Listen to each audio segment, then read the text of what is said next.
you fully belong to that or you don't. But I don't really think like that. To me, I was just like a yard man. I'm from Northwest London. You know what I'm saying? Man's always identified. I identify with the black thing. The black culture. That's my culture, innit? That's man's culture. I know. I listen. Yeah. No, but I'm saying, man's a black boy. Man's never really had problem with race. Obviously, you get racist people, and man grew a bit in the Barnet borough, so you get them little. No. You know what it is? A lot of mixed race. No, a lot of mixed race people are lost. They don't really. But I'm not one of those ones. Yeah. Like I know where I come from. I know my roots. I know my whole tree. All the way thousands of years. Then I know my dad's side, his roots, Maroons in Jamaica, and originally from Africa. I know the whole history. Like I come from a spiritual background. My bloodline is very spiritual. My mum's spiritual. My dad was spiritual.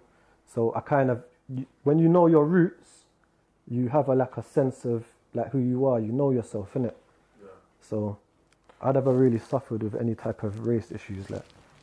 Yeah, but if you want to broaden the thing, if you're talking about our generation, how it grew up with race, but I think we're a bit behind America. So like obviously, the police, the system is a little bit, if you want to put in that way, against you. Like you will get stopped more when we was young and certain things. But man never really let that affect us. It's not the being or end of. Man's a hustler. No. So. Let me correct myself. Racism exists. I'm not talking about there's no racism, but I'm saying as an identity thing, I knew who I was. Like, there's racism is out there. You know what I'm saying? Yeah, man. But man, I'm trying to say it never really. The first time when we went to prison, white man was the first time when we went, you get me? The first time when man went to jail was because of the racism, innit? Yeah, remember? It's true. But yeah, it never really was an obstacle like that. I would say race. Because man was proud of who we are. We're London, innit? So man's multicultural. You can be proud of who you are. It did affect our lives because look at us, yeah. When the man was calling up, getting racist, and then my man stabbed, we went to prison, innit? Even though they provoked the whole thing, and was, do you know what I'm saying? Yeah, but that's what I said. The system can be so set up. We never had the criminal records in them times. You know what I'm saying? But you can still rise above it, innit? It's not. I don't see it as a full like obstacle.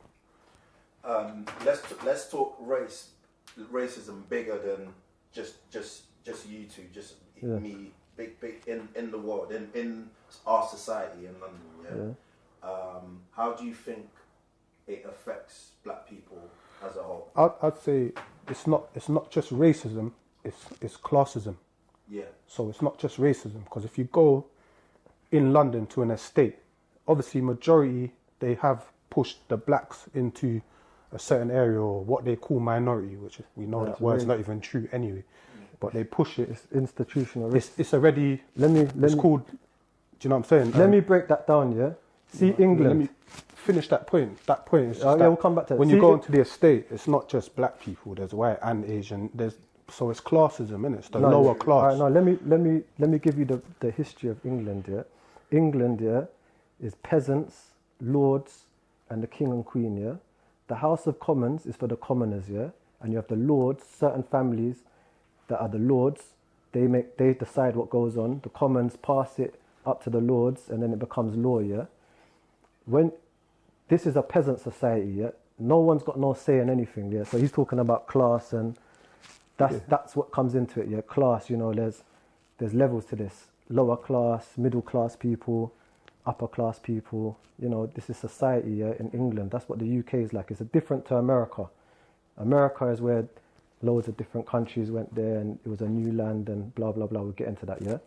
England is like institutionally racist. They're never gonna let how many black lords are there? Do you know what I'm saying?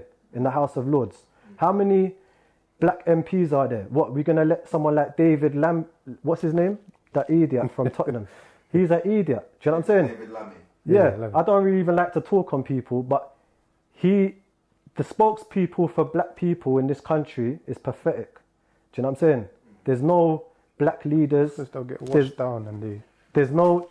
So if we're dealing with racism right now, there's the Asian guy, and he's got the rich wife, and he's going to try to be the prime minister. right, Asian people and British people have stronger ties because of India and England, like their relationship. The whole British Empire is... Yeah, the British Empire, India and England are close. They've always been close. Yeah, they do a lot of business. Yeah, this is from like war times. Yeah, Africa is been divided, as we know. Yeah, when they colonized it, and so Africa, they haven't yet sorted. Africa hasn't sorted itself out, so we don't have any representation. So say if something happens to Asian people, India will get on the phone to and you can't mess with my people. We don't have anything like that as black people. You understand? Chinese people, if you mess with Chinese people, they've got Chinatown. You mess with Chinese people, the Chinese embassy or the Chinese government will be on the phone to English government and they'll sort it out. We don't have any representation like that in England. So it's deep institutional racism.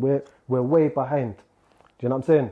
And it's not a blaming thing, but we need to get it together ourselves